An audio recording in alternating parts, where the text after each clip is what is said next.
그리스도의 풍성하신 은혜와 사랑이 늘 함께 하시기를 바랍니다. 오늘 이 아침에는 마가복음 제9장 14절로 29절 생명의 삶 큐티 1월 25일자 말씀입니다. 9장 14절 이하의 말씀 봅니다.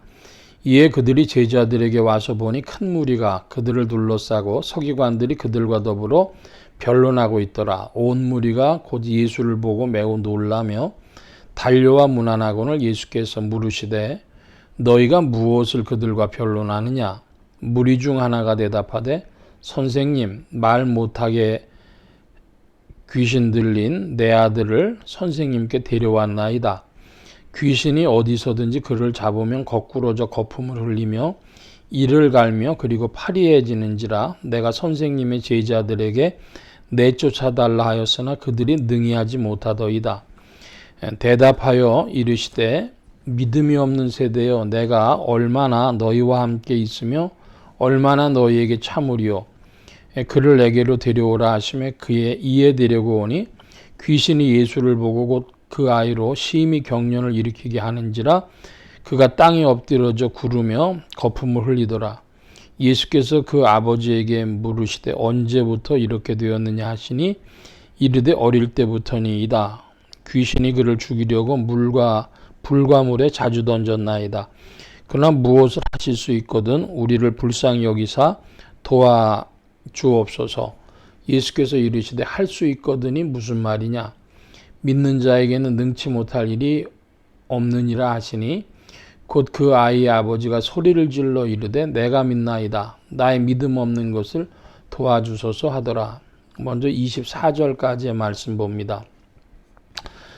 그 베드로, 야고보, 요한 이런 제자들이 예수님과 함께 변화산에 올랐다가 이제 내려오니까 그 나머지 제자들에게 큰 무리가 와 있었습니다. 그래서 이제 그 사건을 뭔가하면서 이제 가까이 다가갔겠죠. 근데 그 무리들도 많은 무리들도 예수님을 보면서 또 이제 달려왔습니다. 그래서 무슨 일이냐 이렇게 주님이 물어보시니까 그 귀신 들려서 말 못하는 그런 벙어리 귀신 들린 아이를 데리고 왔습니다. 고쳐주십시오. 이렇게 말하는 것이죠. 언제부터 그러냐 했더니 나면서부터 어릴 때부터 그랬다 합니다.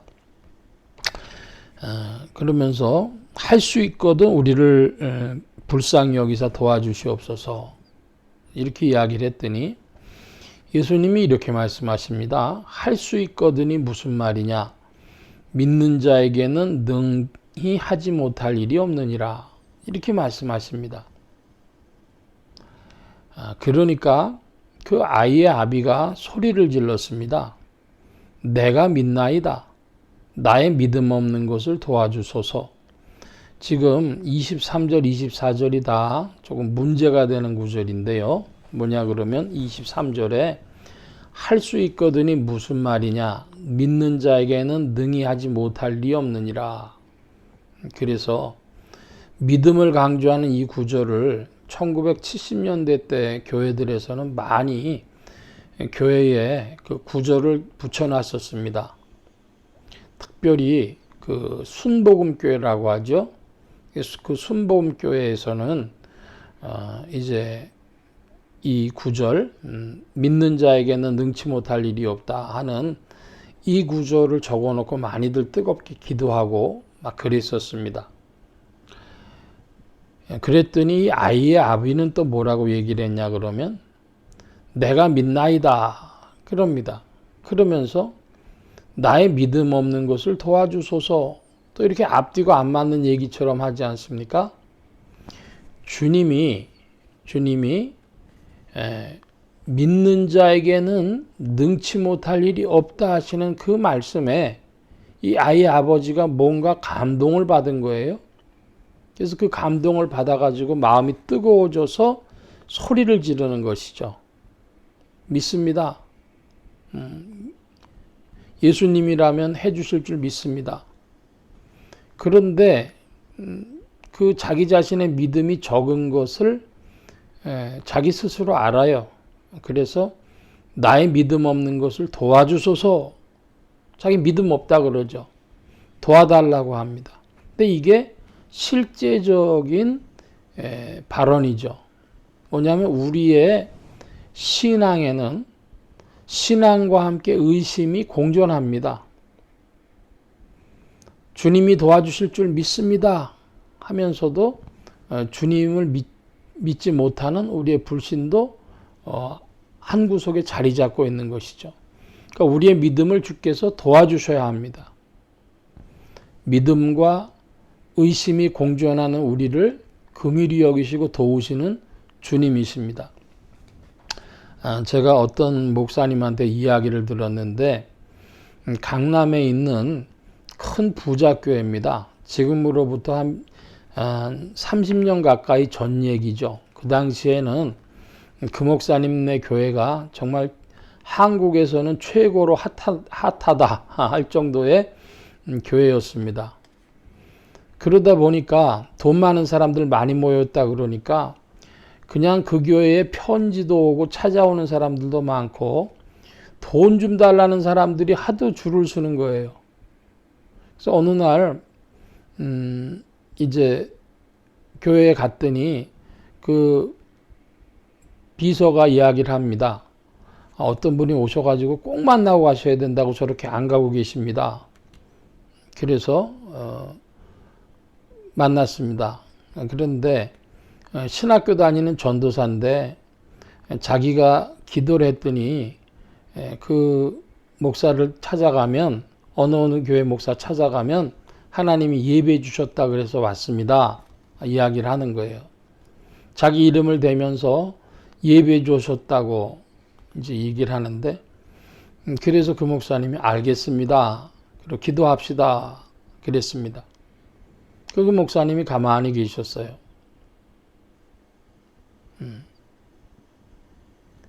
한 10여 분을 그러고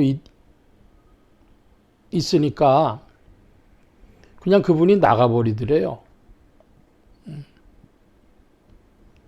무슨 얘기냐 그러면은 그분은 하나님이 그 목사님한테 준비하라고까지 하는 음성을 듣고 찾아왔는데 그 목사님 자기가 들은 바가 없으니까 주님이 그 음성 주실 때까지 이제 기다리고 있어야 되잖아요. 근데 10분이 지나도 그런 감동이 안 오는 겁니다. 만약에 그분이 정말로 그것을 들었다면 거기서 일어나면 안 되죠. 주님이 감동 주실 때까지 가만히 있어야 되죠. 나가버리는 거예요.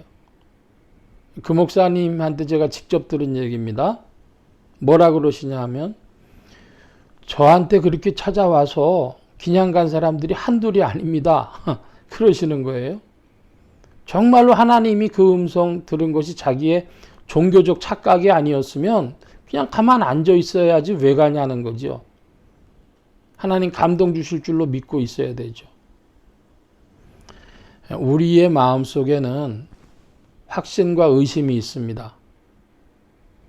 그런데 정말로 우리의 믿음 없는 것을 도와주실 것은 주님이십니다.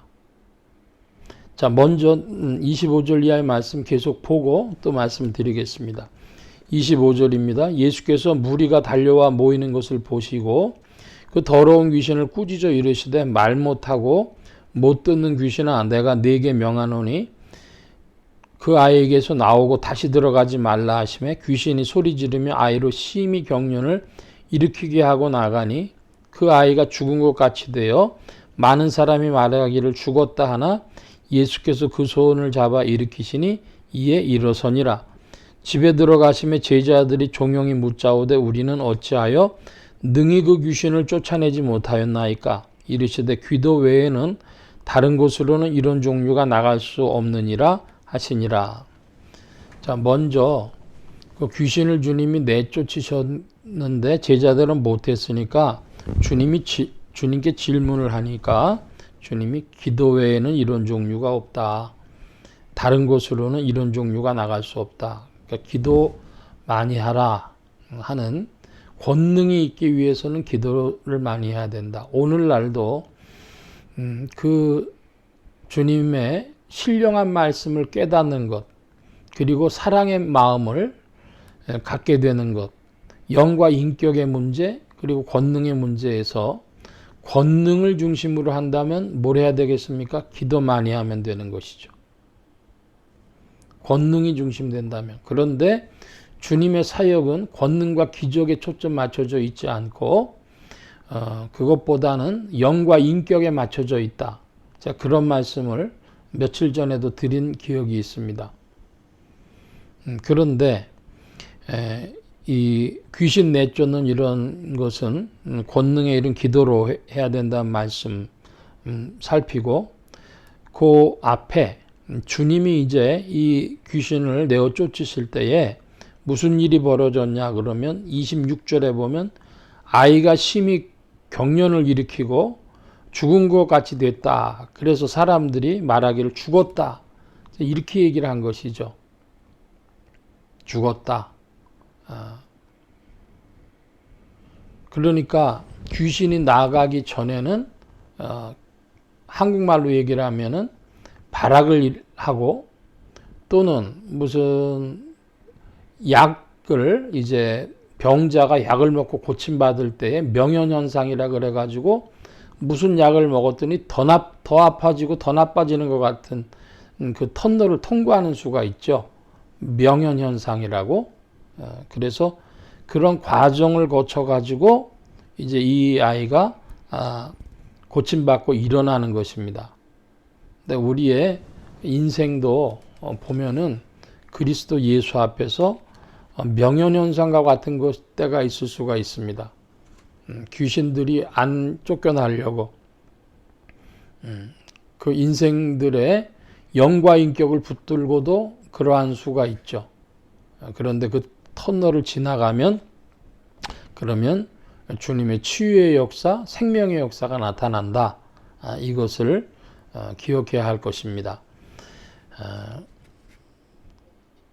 우리의 마음속에 믿음도 있고 의심도 있지만, 그러나 주님이 우리를 도와주셔서 믿음의 세계로 더욱 이끌어 가실 때에 우리가 주님의 세계를 깨달으면 그것이 믿음의 성장이 되고, 인격이 깊어져서 사랑을 더욱 알아가면 그것이 믿음의 성장이 되어지고, 기도의 줄을 붙들고 이 물질 세계를 넘어서 작동하는 그런 권능과 기적의 세계를 볼 때에도 우리의 믿음이 굳어집니다.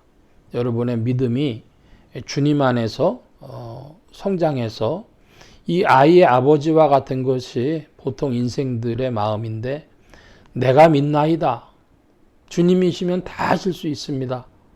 그런데 나의 믿음 없는 것을 도와주십시오 하니까 우리가 신앙생활 하면서 기도도 열심히 하고 성경 말씀 보면서 깨달음 얻기를 간절히 사모해서 이 말씀이 그러한가 상고하는 일과 함께 용서와 또한 감사와 기쁨과 그 인생의 비밀을 깨닫는 지혜와 이런 것들이 다 어우러져서 사랑의 깊이를 인생들에게 줄 텐데, 성령의 이끄심을 따라 그 사랑의 깊이가 더해지는 주의 사람들 더욱 되어지시기를 바랍니다.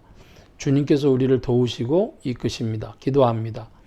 만복의 근원 되신 주님 함께해 주셔서 인생들은 참으로 어리석고 부족하오니 주께서 우리의 믿음 없는 것을 보시고 우리의 믿음을 도우셔서 우리의 영과 인격이 자라나며 성장하게 하시고 주님의 기적과 권능의 세계를 보고 우리의 믿음이 또한 굳어지도록 굳세어지도록 인도하여 주옵소서. 성령께서 우리의 믿음을 더하시고 복음의 세계에 동참하도록 이끄심 더욱 의지하올 때 감사하며 예수 그리스도의 이름으로 기도하옵나이다. 아멘.